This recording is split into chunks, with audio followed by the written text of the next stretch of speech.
The next topic that we were going to talk about is the beginning of the middle. And what I was explaining to Gail before we got on the camera is that the beginning of the middle is actually when a patient who is naive to certain types of medications for... Okay, Michael, let's go back to the word naive in this case. People that are not used to taking, say, morphine. These are patients who... I want to be clear. Patients who are naive to morphine, for example. They say, they're a new hospice patient and they do not take morphine for pain. Okay. One of the other uses for morphine for patients at the end of life, and so we're talking about, again, the last chapter of their life, doesn't necessarily mean the end is tomorrow, right? May be started on medication when they have difficulty breathing, so they're short of breath. And so when someone is short of breath, they may be given morphine, small amounts, just enough to kind of take the edge off for them so that they can actually do that. They sleep. Exactly. And so when they sleep like that and so soundly, there's a couple things that I will say to families, because the families will think that this is the beginning of the end. And it's not. Well, it could be. I mean, anything's possible depending on where this person is on their journey. But I always tell people it's the beginning of the middle. And the beginning of the middle is an opportunity to kind of get a sense of what it might look like at the end. So whenever a person is just starting to take those kind of medicines, one, to keep them calm, to keep them comfortable, to help them, to allow them to breathe. All those medicines are frequently used, that we in hospice call them miracle drugs, because they really do take the edge off for a person who's at that stage. Okay, now, do you find that the family members are disappointed that they're not at the end? Well, I think, I don't know. Not because they don't love the patient. Yeah. Well, I don't know about that. I don't know whether it's a disappointment or it's a, oh my God, we were just getting ready for the person to die, and now they've come back. This is where I'm going, because you're exhausted. The family member is fried. Yeah. And they're hoping that someone will relieve them by allowing the patient to quietly and peacefully die. Yeah. The other piece that I tell people is that the reason that they're sleeping is because they can. Okay. And because they can has to do with the medication. It has to do with the treatment that is being provided at that stage for this person. We're really giving them an opportunity to rest. That doesn't mean that they're going to sleep continuously for days on end and then never wake up. Although that has happened. Yeah. The sicker the patient, the worse it is. But for someone who's relatively early in this process, having anxiety associated with shortness of breath and using some of the medicines that are in the comfort kit, right? The stuff that starts. A lot of times people think that hospice is just about that, but at the end of the day, this is about making sure that people are comfortable and have decent quality of life at the end, so that they're not struggling to breathe, they're not suffocating or feeling like they're suffocating. There's a number of disease processes that can happen. And the medicines that we give that person are really to help take the edge off. All right. But again, you may be having a conflict with the family, because, as I'm saying, they could be fried. They could be disappointed that it isn't at the end. So how do you handle that? Well, we explain that. I mean, we explain that it isn't. It could be the beginning of the end, but maybe not.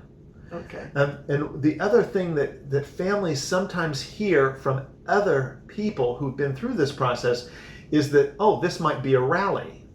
This might be the patient rallying to have a moment with family. But she was doing so well last night. Why did she this morning? I mean, that's what we get. It is just part of the process. I think that there are stages through this, and this happens to be one of them. And I refer to it as the beginning of the middle, because it isn't the end. Right. It isn't. Right. And hearing, again, as the family member or the loved one who is participating on a daily basis, you've also got to be willing to hear exactly what's being said, not what you want said, because that confusion sets in and then anger sets in. But you told me, no, ma'am, we didn't. Yeah. We this is how we presented it. Yeah. No, I think that it's extremely valuable for people to know that there are different purposes for the medicines that are being offered. There's some things that have an effect that you weren't anticipating. Sometimes even physicians are hesitant to use morphine because morphine is a respiratory suppressant, and that means that it slows breathing, it can stop breathing, things of that nature. But really, in this purpose, what we're doing is we're trying to improve the person's quality of life because they are having a hard time breathing. We're trying to improve their quality of their death. Right? That too. Yes, we are. I mean, because that becomes the bottom line. It does. And at some point in time, people will continue to need some additional medicine and other types of medicines in order for them to continue to be comfortable. And again, I think that, that this period of time can go on for days. It could go on for weeks as well, depending on the person's condition. Someone that has emphysema, for example, those people with COPD, the chronic obstructive pulmonary disease, those folks can live for a long time and have their disease impacting them in a negative way.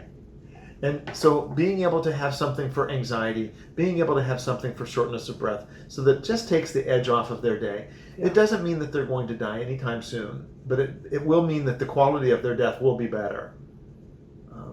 People who are having a hard time breathing tend to want to go to the hospital. Yeah, because they think that the hospital's going to save them. And if you don't want to go to the ICU and have all that stuff brought to you, then you don't to your body, then you want to stay out of the hospital. Right. And so that's where I think... And the ER, Michael. Well, everything, all that stuff. Yeah. The hospice program is actually going to do a good job in terms of keeping you out of the hospital, because they're going to be anticipating those things because they know what's going to happen with your diagnosis. We talk in the book that you should educate yourself about your disease process so that you have an idea of what it looks like at the end. Yeah. I mean, all of the stuff that Gail and I talk about is that, do you want to know this information? Yeah. Is this something that you care about?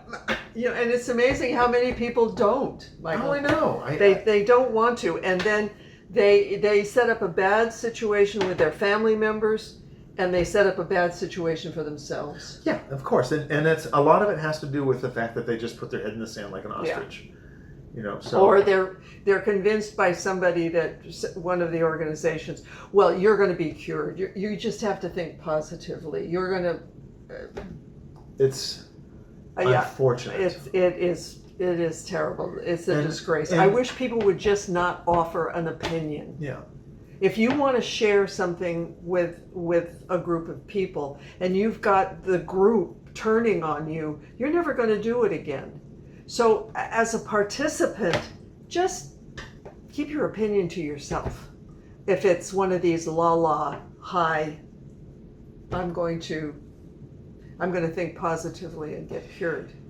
I'm going to be the exception. True. I mean, all this stuff is communication is the key to a lot of what we're talking about. And that's why the book is a conversation. That's why we're doing the videos with words coming out of our mouths and having a conversation with basically 2 points of view. But there could be 3 points of view. There could be, and hopefully there is, and hopefully somebody else will step up and bring that third point of view. Michael and I are just trying to do our best to get the information across. And we both have different styles, so you get two points of view and 2 opinions, always with us.